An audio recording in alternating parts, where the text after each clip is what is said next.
La Dama Escarlata presenta a continuación El Fresno. Es un relato de terror del escritor inglés M.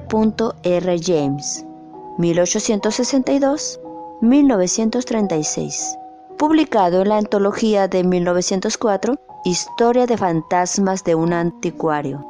El Fresno, uno de los mejores cuentos de terror, nos sitúa en Inglaterra y relata la historia de una mujer, quien es descubierta mientras arranca algunas ramas de un viejo fresno. El dueño de la mansión donde está ubicado el árbol la denuncia y la mujer es ejecutada.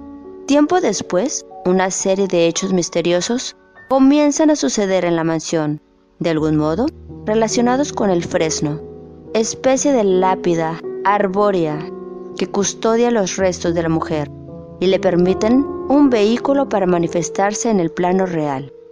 En este sentido, el fresno ha sido alternativamente clasificado como un relato de brujas, un relato de vampirismo, aunque desde aquí preferiríamos situarlo entre los grandes relatos botánicos de terror.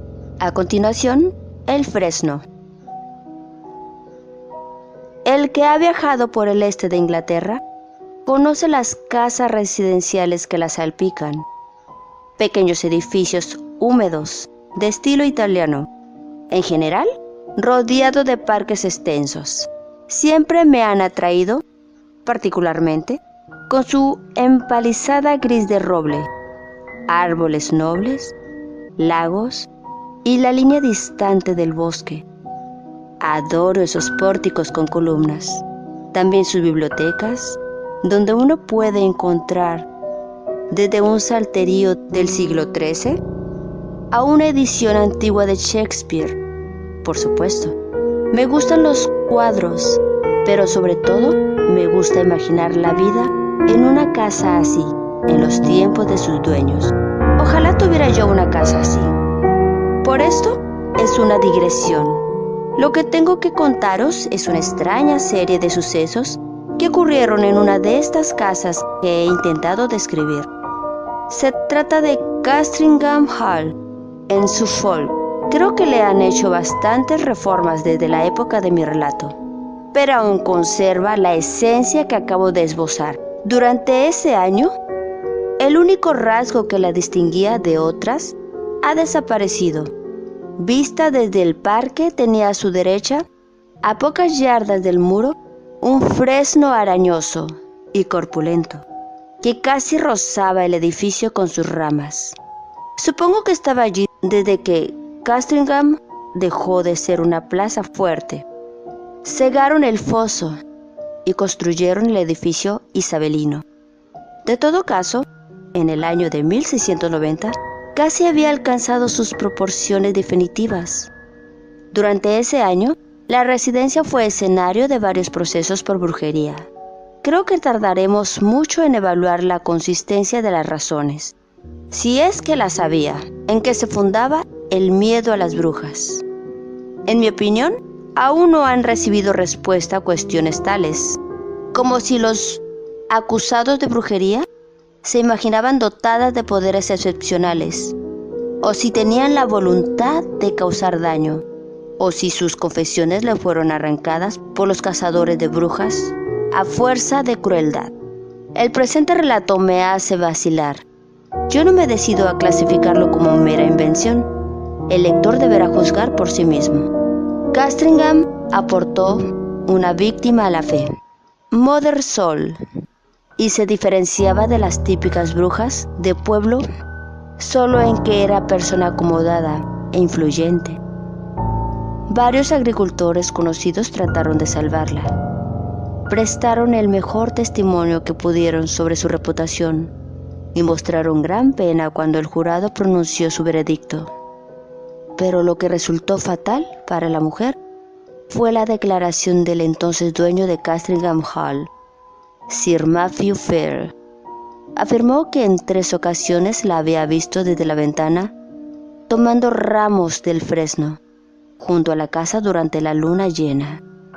Se había trepado al árbol en camisa y cortaba ramas con un raro cuchillo curvo mientras hablaba sola. Las 3 veces había intentado Sir Matthew apresar a la mujer, pero las 3 la habían alertado algún ruido fortuito. Y lo único que vio, cuando bajó al jardín, fue una liebre que cruzaba veloz el parque en dirección al pueblo. La tercera noche había procurado seguirla y fue directamente a casa de la señora Mothersole, pero estuvo un cuarto de hora golpeando la puerta, hasta que ella salió muy enfadada y aparentemente soñolienta, como recién salida de la cama, y Sir Matthew no pudo dar una explicación plausible de su visita. A causa de esta declaración, aunque hubo otras no tan insólitas, la señora Mothersole fue hallada culpable y condenada a muerte.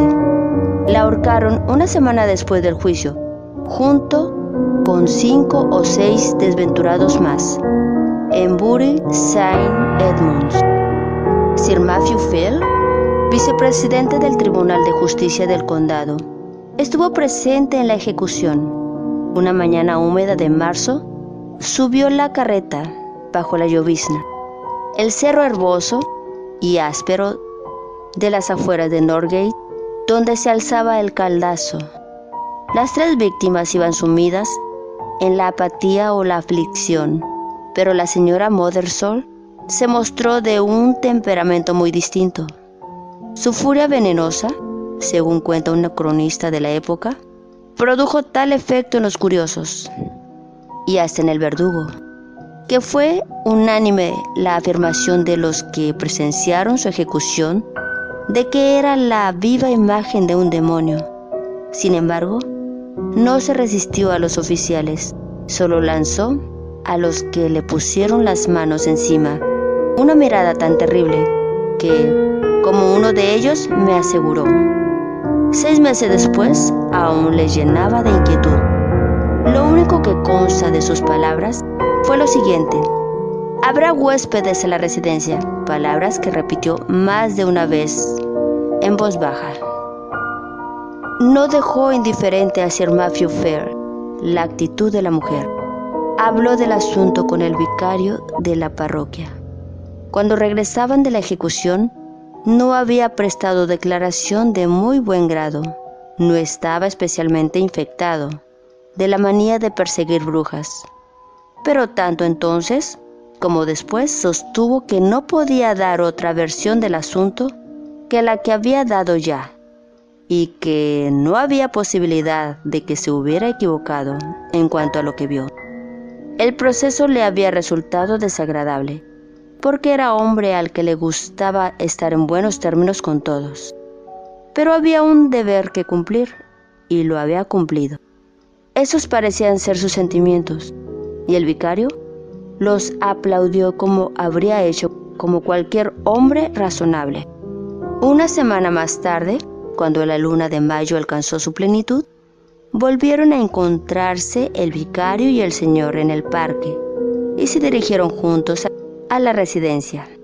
Lady Fell se había ido a pasar unos días con su madre, que se encontraba gravemente enferma, y Sir Matthew estaba solo en la casa, de modo que no le costó convencer al vicario, el señor Crumb, de que se quedase a cenar. Sir Matthew no fue un buen interlocutor esa noche. La conversación recayó sobre asuntos familiares y de la parroquia, pero quiso la suerte que a Sir Matthew se le ocurriera tomar notas de determinados deseos o proyectos respecto a sus posesiones, que más tarde se revelaron sumamente útiles. Cuando el señor Crumb se retiró, eran alrededor de las 9:30. Dieron una vuelta por el paseo detrás de la casa, y hubo un detalle que sorprendió al señor Crumb. Tenían a la vista el fresno que, como he dicho, crecía junto a las ventanas del edificio. Cuando se detuvo Sir Matthew y dijo: ¿Qué es eso que sube y baja corriendo por el fresno? No puede ser una ardilla.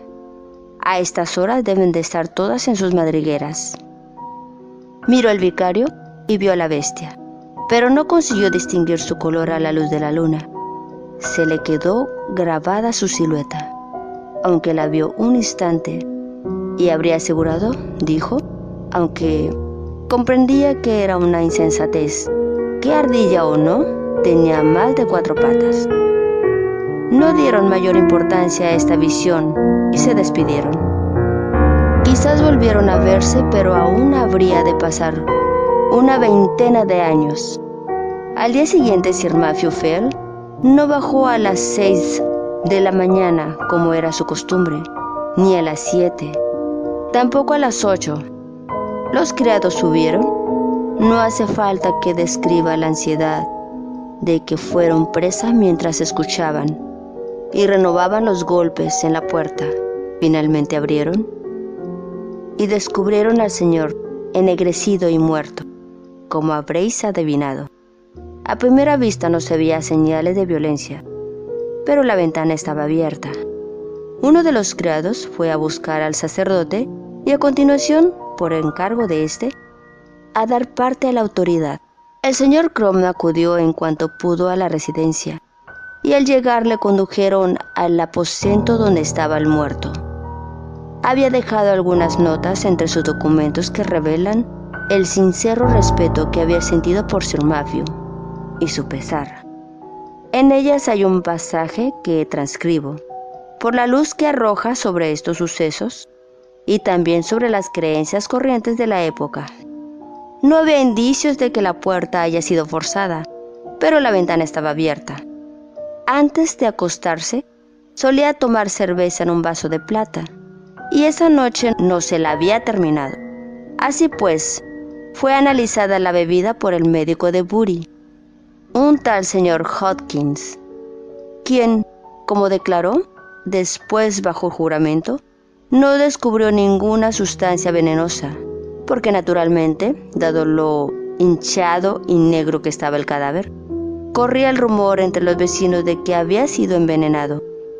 Lo habían encontrado en la cama, en una postura contorsionada, al extremo de hacer más que probable la hipótesis de que mi estimado amigo y protector había expirado con gran agonía y sufrimiento, y a lo que hasta ahora no se ha encontrado explicación, y demuestra para mí una maquinación tenebrosa por parte de los autores de este bárbaro asesinato.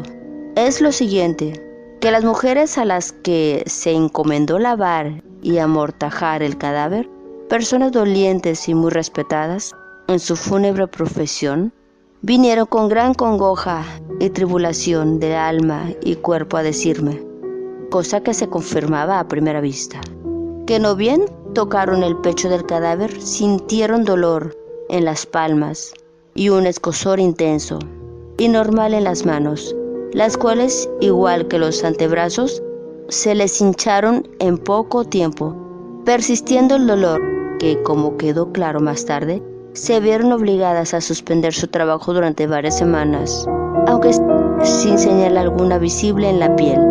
Al oír esto, mandé llamar al médico, que aún no había abandonado la casa, y examinamos lo más atentamente que pudimos, con ayuda de una pequeña lente de aumento, el estado de la piel.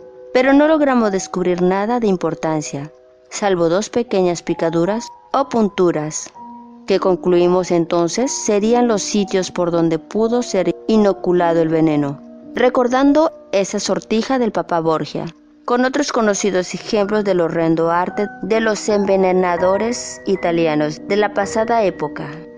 Es todo lo que se puede decir de los síntomas observados en el cadáver. Lo que ahora voy a añadir es mera experiencia personal y corresponde a la posteridad, juzgar si tiene algún valor. Había encima de la mesa de noche una Biblia pequeña, de la que mi amigo solía leer al acostarse y al levantarse por la mañana. Un trozo escogido, y al tomarla me vino la idea, como en esos momentos de importancia en que tratamos de atrapar el más pequeño destello que promete ser luz, de probar esa antigua y para muchos supersticiosa práctica llamada la sortez, cuyo principal ejemplo, en el caso de su difunta majestad, el santo mártir Rey Carlos y mi Lord Falkland, es hoy muy comentado. Debo confesar que mi prueba no me procuró mucha ayuda, No obstante, dado que es imposible que alguien pueda proponerse en el futuro averiguar la causa y el origen de estos horribles sucesos, consignó los resultados por si señalan la verdadera dirección a una inteligencia más penetrante que la mía. Hice pues 3 intentos abriendo el libro y poniendo el dedo en determinadas palabras. La primera vez obtuve la frase de Lucas 13,7. Córtalo. La segunda, la de Isaías 13,20. No será jamás habitada. Y la tercera, la de Job 39,30. Sus polluelos lamerán sangre. No hace falta citar nada más de los papeles del señor Crom. Colocaron a Sir Matthew Fell en su ataúd y le dieron debida sepultura. El sermón fúnebre se publicó con el título El camino inescrutable o el peligro de Inglaterra y las malvadas intrigas del anticristo, siendo la opinión del vicario y la más sostenida por la vecindad que el terrateniente había sido víctima de un recrudecimiento de las maquinaciones papistas. Su hijo, Sir Matthew II, heredó el título y las propiedades. De este modo concluye el primer acto de la tragedia de Castringham. Hay que decir, aunque el hecho no tiene nada de extraño, que el nuevo varón no ocupó el aposento en el que había muerto su padre, ni durmió prácticamente nadie en él, quitando alguna visita ocasional, mientras él vivió. Murió en 1735 y no encuentro nada digno de reseñar en la etapa de su vida, salvo una extraña y persistente mortandad de su ganado en general, con una ligera tendencia a aumentar con el paso del tiempo. Los interesados en este fenómeno encontrarán información en una carta publicada por los Gentleman's Magazine en 1772, la cual saca los datos de los papeles del propio varón. Este acabó definitivamente con dichas perdidas gracias a la sencilla medida de guardar el ganado en el establo de por las noches y no dejar una sola oveja en los pastos, porque había observado que nunca les ocurría nada a las que pasaban la noche encerradas. A partir de entonces el problema afectó a las aves salvajes y a la caza. Pero dado que no disponíamos de una buena descripción de los síntomas y la vigilancia nocturna era inútil, no voy a extenderme en lo que los campesinos de Suffolk dieron en llamar el mal de Castringham. El segundo, Sir Matthew, murió en 1735, como he dicho, y le sucedió puntualmente su hijo, Sir Richard. Fue en tiempos de este cuando se construyó en la iglesia parroquial, en el lado norte, el gran banco familiar. El proyecto de este varón era tan grandioso que hubo que quitar varias sepulturas de ese lado del edificio. Entre ellas estaba la de la señora Mothersole, cuyo lugar exacto se conocía bien gracias a una anotación en un plano de la iglesia y el cementerio anexo, ambas cosas debidas a la mano del señor Crom. Hubo cierto revuelo cuando se supo que iban a exhumar a la famosa bruja, y no fue pequeño el estupor, incluso la quietud, cuando se descubrió que, aunque el ataúd salió entero y sin daño, no encontraron en él vestigio alguno de su cuerpo. Huesos o polvo era un fenómeno de lo más singular, porque los tiempos en que fue enterrada no existía ladrones de cadáveres, y es difícil imaginar un motivo para robar un cadáver que no sea el de abastecer la sala de disección. El incidente resucitó temporalmente las historias sobre brujas y procesos por brujería. Sir Richard ordenó quemar el ataúd, y aunque a muchos les parecía una temeridad, la cumplieron sin ninguna objeción. Verdaderamente Sir Richard era un innovador. Antes de él, la residencia había sido un hermoso edificio de ladrillo de un suave color rojo, pero en sus viajes por Italia se había contagiado del gusto italiano, y dado que tenía más dinero que sus predecesores, decidió dejar un palacio italiano donde había encontrado una casa inglesa. Así que taparon el ladrillo, instalaron mármoles en el vestíbulo y en el jardín. Erigieron una reproducción del templo de la Sibila de Tívoli en la orilla opuesta del lago. Y Castringham adquirió un aspecto totalmente nuevo, y hay que decirlo también, menos atractivo, pero causó gran admiración y sirvió de modelo en años posteriores a muchos miembros de la pequeña aristocracia de la vecindad. Una mañana de 1754, Sir Richard se despertó tras unas noches de molestias por culpa del viento. La chimenea no había parado de humear, pero hacía tanto frío que no había tenido más remedio que mantenerla encendida. Algo había estado golpeando la ventana, también al extremo de que nadie había tenido un momento de paz. Además, esperaba la llegada de varios invitados importantes en el transcurso del día, sin duda dispuestos a participar en algún tipo de cacería. Si vio los estragos que se seguían produciendo en la fauna de su parque, habían sido últimamente tan graves que temía por la reputación de su reserva de caza, pero lo que más alterado le tenía era la noche en que había pasado. Desde luego, no volvía a dormir en esa habitación. Desayunó inquieto y al terminar emprendió una inspección de las habitaciones para ver cuál le convenía más. Tardó en encontrarla. Esta tenía la ventana hacia oriente y aquella hacia el norte.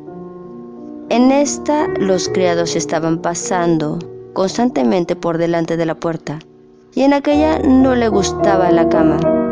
No, necesitaba una habitación que diera a poniente, de manera que el sol no le despertase temprano y que estuviese alejada del ajetreo de la casa. Al ama de llaves se le agotaron las sugerencias. «Bueno, Sir Richard», dijo, «solo hay una habitación así en la casa». «¿Cuál?» «La de Sir Matthew, la cámara de poniente». «Bien, pues instáleme en ella. Esa noche voy a dormir allí», dijo su señor. «Pero, Sir Richard, hace 40 años que no duerme nadie allí. Apenas se ha renovado el aire desde que murió Sir Matthew», iba diciendo mientras corría atrás de él. «Vamos, abre la puerta, señora Chidiock. Quiero verla al menos». La señora Chidiock abrió la puerta y efectivamente notaron en ella un hedor terroso y a encierro. Sir Richard fue a la ventana y con su acostumbrada impaciencia retiró los póstigos y la abrió. Este extremo de la casa apenas había sufrido alteraciones y estaba como cubierto por el gran fresno que lo ocultaba de la vista. «Deje que se airee todo el día, señora Chidiock, y mande que trasladen aquí mi cama y mis muebles esta tarde, por favor. Y acomode al obispo de Kilmore en mi habitación». «Disculpe, Sir Richard», dijo una voz interrumpiendo este diálogo. «¿Podría concederme un momento?» Sir Richard se dio la vuelta y vio a un hombre de negro en el umbral que inclinó la cabeza. «Le ruego que perdone esta intromisión. Seguramente no me conoce. Me llamo William Crumb y mi abuelo fue vicario aquí en tiempos de su abuelo». «Por supuesto, señor», dijo Sir Richard. «El nombre de Crumb es siempre alabado en Castringham. Me alegra renovar una amistad que viene de antaño. ¿En qué puedo ayudarle? ¿Por qué esta hora de venir?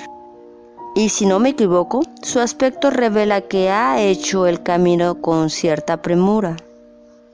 «Es cierto, señor. Vengo de Norwich y dirijo a Bury St. Edmunds. Todo lo deprisa que puedo. Me he detenido para entregarle unos papeles que han aparecido al revisar los que dejó mi abuelo a su muerte.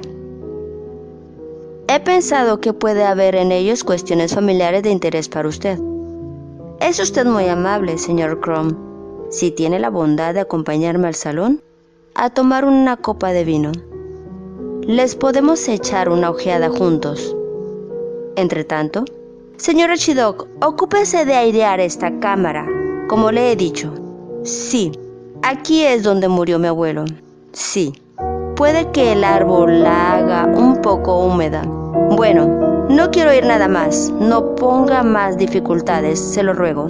Ya tiene mis instrucciones, así que adelante. ¿Quiere acompañarme, señor? Se dirigieron al salón. El sobre que traía el señor Crom contenía las notas que el viejo vicario había tomado con motivo de la muerte de Sir Matthew Fell. Y por primera vez, Sir Richard se enfrentó con las enigmáticas Sortes Biblicae a que me he referido. Las encontró divertidas. Bueno, dijo, al menos la Biblia le dio un buen consejo a mi abuelo. Córtalo. Si se refiere al fresno, puede descansar tranquilo porque me voy a ocupar de ello. En mi vida he visto una sementera igual de fiebres y resfriados. Los libros de la casa, que no eran demasiados, estaban en el salón. Sir Richard alzó los ojos del documento y miró hacia la estantería. Me pregunto, dijo, si estaría ahí aún el viejo profeta. Creo que lo he visto.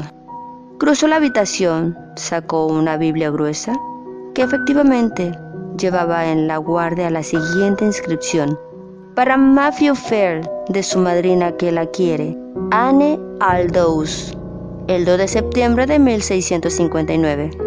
No estaría mal que lo pusiéramos a prueba otra vez. ¿Qué opina, señor Crom? Apuesto a que las crónicas nos darán un par de nombres. Vamos a ver qué tenemos aquí. Me buscarás por la mañana y no estaré. Vaya, vaya, su abuelo habría visto aquí una buena profecía. ¿A que sí? Bueno, dejémonos de profetas, son puros cuentos. Señor Crom, le agradezco infinitamente que me haya traído el sobre este. Me temo que estará impaciente por seguir su viaje. Permítame ofrecerle otra copa. Se despidieron, con sinceros ofrecimientos de hospitalidad, por parte de Sir Richard, porque el talante y los modales del joven le habían causado buena impresión. Por la tarde llegaron los invitados: el obispo de Kilmore, Lady Mary Hervey, Sir William Kentfield, etc. La comida fue a las 5, después hubo vino, una partida de cartas, la cena, y se retiraron a dormir.